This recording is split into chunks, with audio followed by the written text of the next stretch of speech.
la prédication de ce matin, nous allons lire un des trois textes qui nous est proposé dans la liste de lecture de ce dimanche. C'est le texte de l'Ancien Testament. On le trouve dans le prophète Ésaïe au chapitre 12. Si vous connaissez un petit peu le prophète Ésaïe, les premiers chapitres en particulier de ce livre sont caractérisés principalement par la menace de jugement, avec l'imminence d'une invasion du peuple assyrien. Et c'est donc un message assez dur du prophète qui veut réveiller un peuple d'Israël qui s'est éloigné de Dieu, qui veut le secouer un petit peu en dénonçant les injustices et les infidélités du peuple, en brandissant cette menace du jugement. Mais à partir du chapitre 8 en particulier, commence à émerger la figure d'un libérateur, et puis la perspective possible d'un retour. Ce sont les premiers textes messianiques, c'est-à-dire qui annoncent le Messie. Le Messie, c'est celui qui est oint, qui est choisi par Dieu, l'homme qui va accomplir le projet de Dieu pour délivrer son peuple. Et on a l'annonce de l'émergence d'un nouveau David. David, le roi David, la figure même du roi selon le cœur de Dieu, et qui devra, un de ses descendants, arriver pour accomplir les promesses de Dieu. Et on a certains textes dans ces premiers chapitres d'Ésaïe, à partir du chapitre 8, qui sont repris dans le Nouveau Testament, qui sont cités dans le Nouveau Testament, et qui sont appliqués à la personne de Jésus. Par exemple, c'est un texte que vous connaissez peut-être, qu'on entend en général à l'approche de Noël. C'est pas encore tout à fait le temps de l'Avent, mais on y arrivera vite. Mais en tout cas, ce texte-là est cité souvent, Ésaïe 9, verset 5, « Car un enfant nous est né, un fils nous est donné, Dieu lui a confié l'autorité, on lui donne ses titres, conseiller admirable, Dieu fort, Père pour toujours, prince de la paix. » Et puis, au chapitre 11, « Un rameau sort du vieux tronc de Jessé, le père de David. Une nouvelle pousse sort de ses racines. » Vous voyez, ça c'est la tonalité de ces premiers chapitres du prophète Ésaïe. Jugement, annonce d'un jugement, mais aussi annonce de l'émergence d'un libérateur dans la personne du Messie. Alors, le chapitre 12 arrive pour clore en quelque sorte cette section avec un chant de louange marqué par la joie, qui est le prolongement immédiat de l'annonce de la délivrance qui a été proclamée en particulier au chapitre 11, qui précède immédiatement notre texte. C'est un cantique de joie pour le salut. Et nous allons le lire, Ésaïe 12. On va le lire en entier, il n'est pas très long, il n'y a que 6 versets dans ce chapitre. « Alors tu diras ce jour-là, Seigneur, je veux te louer. Tu étais en colère contre moi, mais tu ne m'en veux plus, tu m'as réconforté. Voici le Dieu qui m'a sauvé, je me sens en sécurité, je n'ai plus peur. Car ma force et mon chant, c'est le Seigneur, il est mon sauveur. Avec joie, vous puiserez aux sources du salut. Ce jour-là, vous direz, louez le Seigneur, dites bien haut qui est Dieu, annoncez aux autres peuples quels sont ses exploits, rappelez à tous quel grand nom est le sien. Célébrez le Seigneur par vos chants, car il a fait de grandes choses. Faites-les connaître dans le monde entier. Population de Sion, manifeste ta joie, pousse des cris d'enthousiasme, car il est grand, celui qui est au milieu de toi, le Dieu d'Israël, qui est saint. » Voilà pour ce cantique de louange de ce chapitre 12 d'Ésaïe. Alors on peut se dire, mais il y a des interpellations. On commence par des interpellations dans ce texte, mais à qui est-il adressé? Qui est ce tu et ce je qu'on a au tout début de ce cantique au verset 1? D'autant qu'un peu plus loin, si vous avez peut-être remarqué que dans la deuxième partie, à partir du verset 4, on parle de vous. Ce jour-là, vous direz. Alors ce vous, on l'identifie plus facilement. On comprend plus clairement de qui il s'agit. C'est le peuple d'Israël, appelé à célébrer la délivrance que Dieu leur accorde ou leur accordera, et pour proclamer cette délivrance, cette grandeur de Dieu aux autres peuples. Ouais, s'il s'agit de s'adresser aux autres peuples, c'est bien parce qu'ici, ce cantique, en tout cas dans sa deuxième partie, s'adresse au peuple d'Israël. D'ailleurs, le verset 6 est explicite. On nous parle de la population de Sion. Sion, c'est une autre façon d'évoquer Jérusalem. Donc, on parle bien du peuple d'Israël. Mais le tu du verset 1, c'est qui? Est-ce que c'est le peuple d'Israël considéré comme un seul homme? Peut-être. Mais peut-être que plus largement, c'est une exhortation, un appel qui peut concerner n'importe qui, vous et moi, pour peu que nous ayons expérimenté, d'une manière ou d'une autre, le salut de Dieu. Et c'est une façon peut-être pour nous de formuler ce psaume, oui c'est un psaume, c'est un cantique, ce chant de louange, pour que nous puissions nous l'approprier et le dire nous aussi, d'une certaine façon, à la première personne, si nous avons expérimenté le salut de Dieu. En tout cas, quoi qu'il en soit, il me semble intéressant que ce psaume oscille entre le je et le nous, entre le tu et le vous, parce qu'il y a une dimension personnelle et une dimension communautaire dans le salut que Dieu nous accorde. Et j'aimerais m'arrêter ce matin sur ces deux dimensions, cette double dimension qui se nourrit mutuellement, d'une dimension personnelle, individuelle, et d'une dimension collective, communautaire, du salut de Dieu. Mais d'abord, notons la tonalité de ce cantique. C'est une tonalité joyeuse. Oui, je tiens à l'envers, ça ira pas. Voilà, j'y arrive. Pardon, excusez-moi. C'est une tonalité joyeuse dans ce cantique qui est marquée, là j'ai juste deux versets qui se situent dans la première et la deuxième partie. La première partie se termine avec une promesse. Avec joie, vous puiserez aux sources du salut, avec joie. Et puis la deuxième partie se termine avec cette invitation solennelle adressée au peuple d'Israël.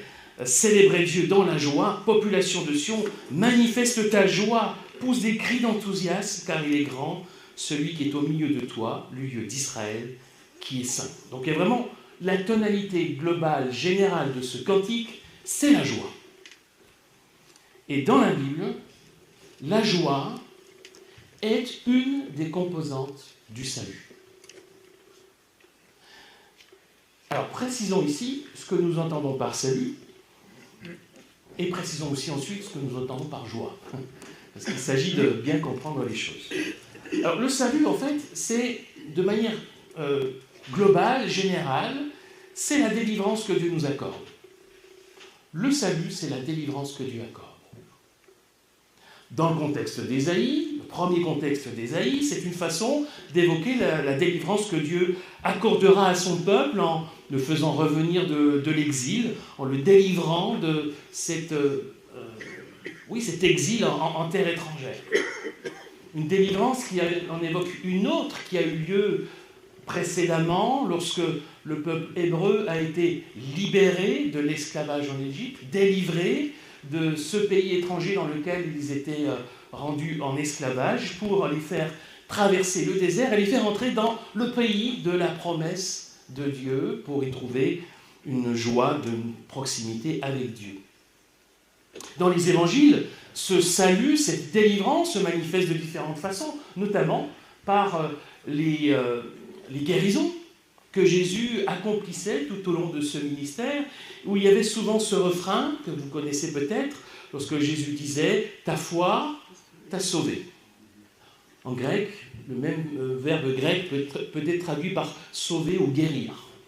Mais ces guérisons que Jésus accordait à ces malades qu'il croisait étaient un signe du salut, de la délivrance qu'il venait apporter, qui s'accomplira de façon totale et absolue, bien sûr, dans la mort et la résurrection de Jésus, parce que pour nous, plus largement, le salut, c'est la façon dont Dieu vient à notre secours.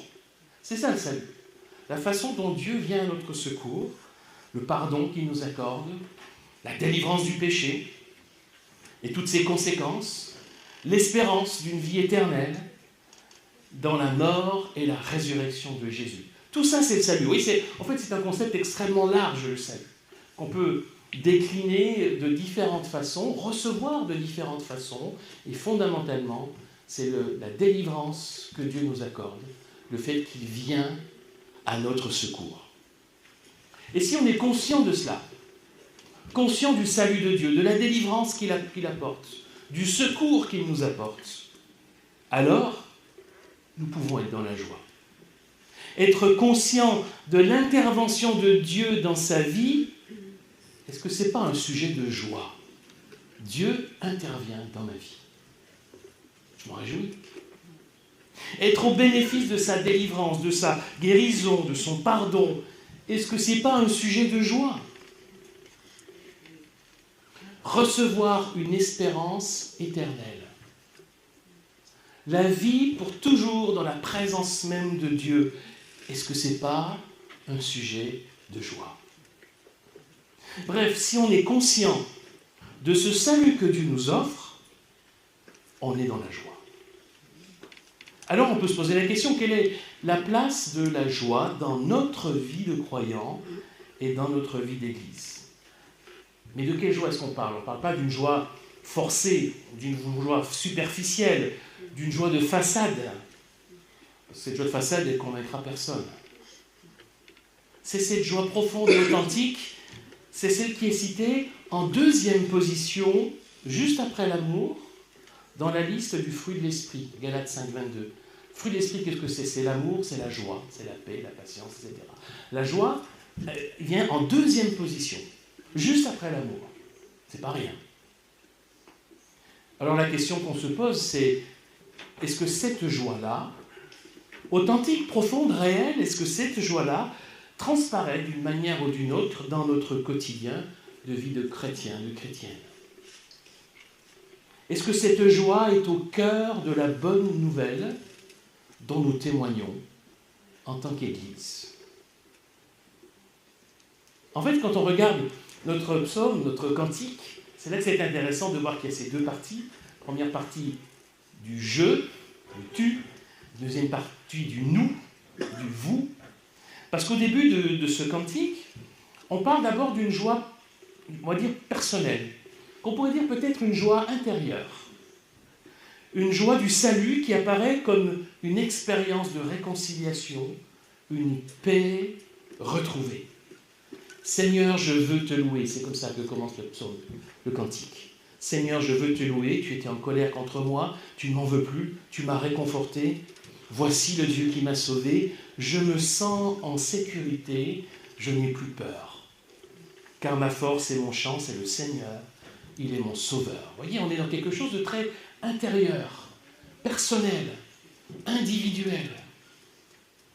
Alors évidemment, la façon de le formuler, notamment le premier verset, est peut-être un petit peu anthropomorphique. Anthropomorphique, c'est qu'on projette sur Dieu un vocabulaire, des comportements humains. La colère de Dieu, ce n'est pas la colère des humains. Et on peut même se demander en réalité si ce n'est pas peut-être nous d'abord qui sommes fâchés avec Dieu plutôt que lui avec nous. En tout cas, ce texte, en parlant de colère, de réconciliation, de pardon, veut parler de cette œuvre de réconciliation que Dieu accomplit pour nous. Veut parler de l'expérience du salut comme de l'expérience d'un retour à Dieu, d'un pardon, d'une paix retrouvée, d'une réconciliation avec notre Créateur, d'une relation qui a été brisée d'une manière ou d'une autre et qui est restaurée. Et ça, évidemment, c'est bien des aspects essentiels du salut.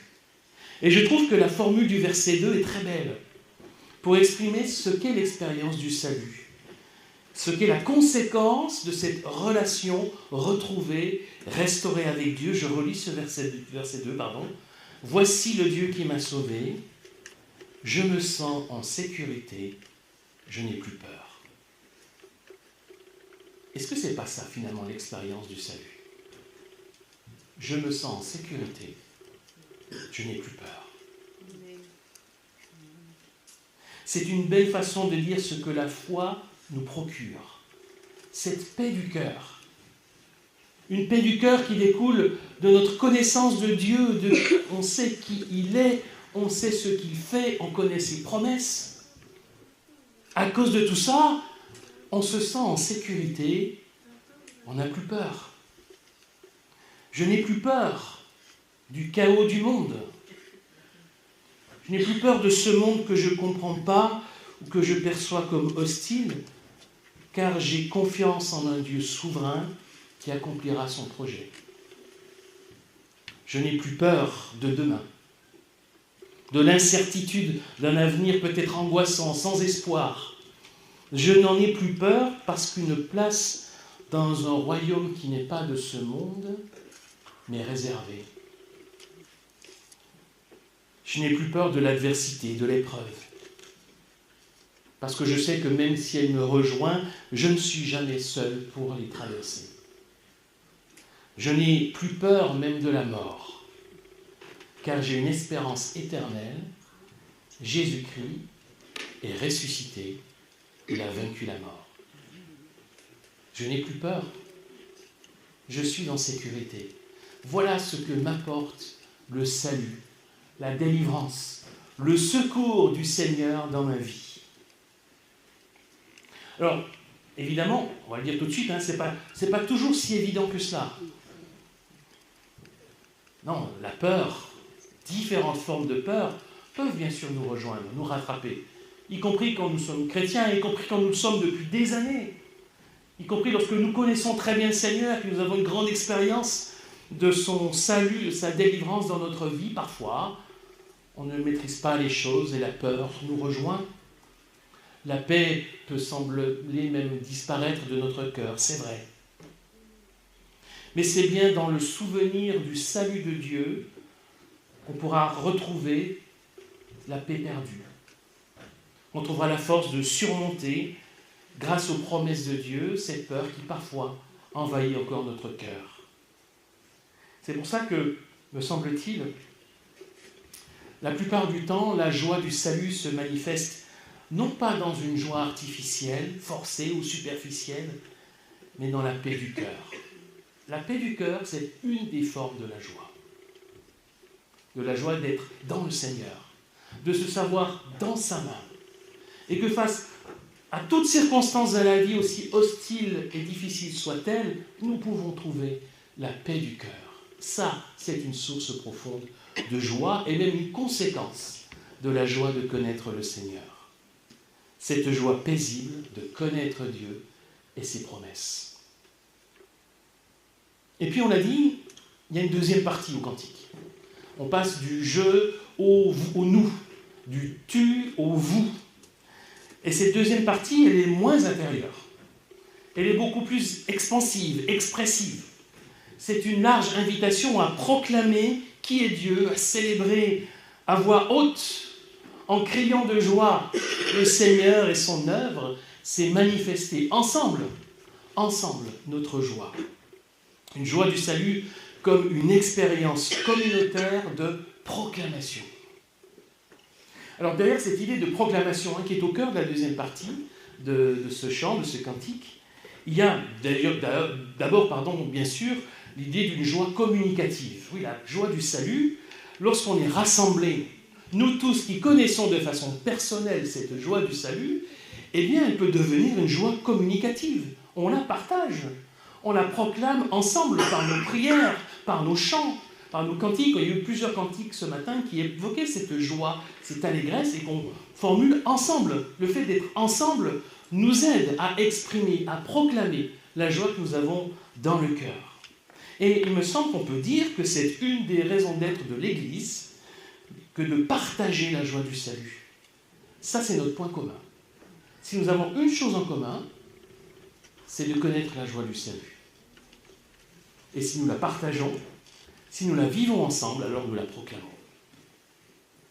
Qui que nous soyons, quelle que soit notre vie, notre personnalité, nos qualités, nos faiblesses, nos luttes et nos victoires, notre éducation, notre expérience de la foi, nos convictions théologiques, les valeurs qui nous animent, qui que nous soyons, quelles que soient toutes ces réalités-là, nous partageons la joie du salut.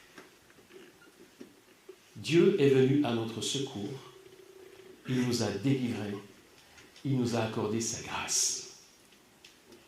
Mais s'il y a une proclamation de la joie, ce n'est pas seulement parce qu'elle est communicative, mais c'est parce qu'aussi elle est dite en espérance. Elle n'est pas pleine et absolue aujourd'hui, tout de suite.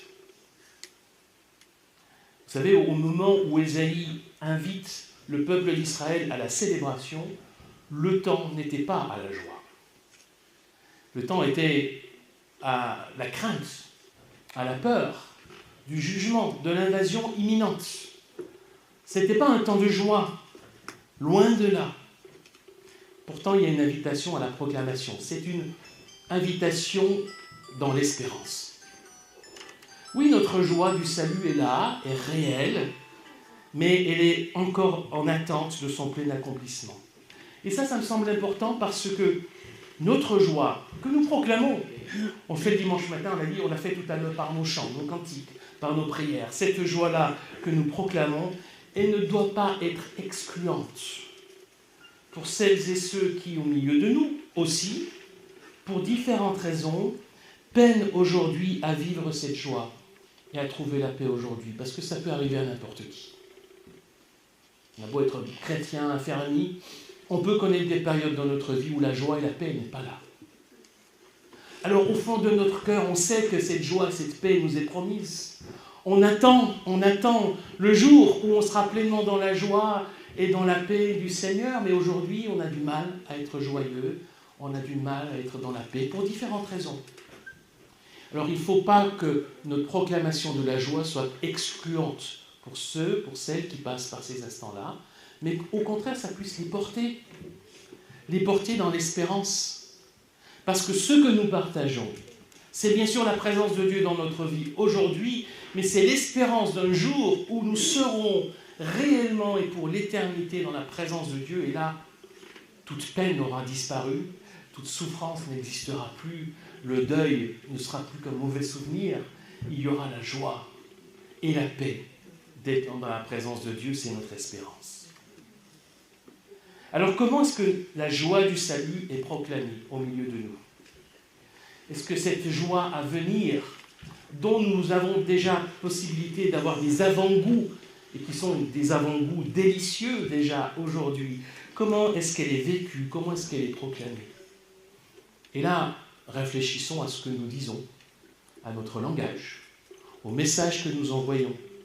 Si notre prédication est un discours moralisateur et culpabilisant, où est la joie? Si notre évangélisation joue avec les peurs et les menaces, où est la joie? Si le message que nous annonçons condamne et contraint, où est la joie? Où est la bonne nouvelle de Jésus-Christ? Car il est ressuscité, il a vaincu la mort. C'est cela la bonne nouvelle que nous voulons proclamer. Et c'est cela qui est pour nous une source de joie, de paix profonde aujourd'hui, une espérance d'une joie parfaite qui est encore à venir.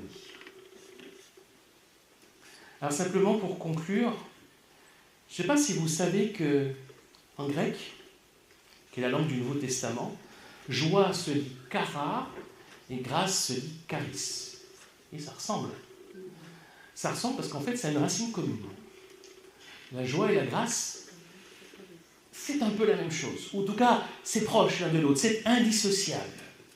La grâce, c'est le don gratuit, c'est le cadeau qui procure la joie à celui ou celle qui le reçoit. Quand vous recevez un cadeau, vous êtes heureux, vous êtes dans la joie. La grâce de Dieu, c'est son cadeau pour nous, et il procure pour nous la joie, le fait d'être heureux. C'est pourquoi recevoir le salut de Dieu comme un cadeau, c'est cela, vivre notre vie chrétienne dans la joie. Recevons l'œuvre de Dieu, son salut, sa délivrance, ses promesses, comme des cadeaux qu'il nous fait. Et nous recevrons la joie. Une joie du salut qui est vécue comme une expérience personnelle, intime, dans la paix du cœur profonde que la grâce de Dieu nous apporte. Une joie du salut vécue aussi comme une expérience communautaire, à partager gratuitement, à vivre à proclamer dans l'espérance. Amen.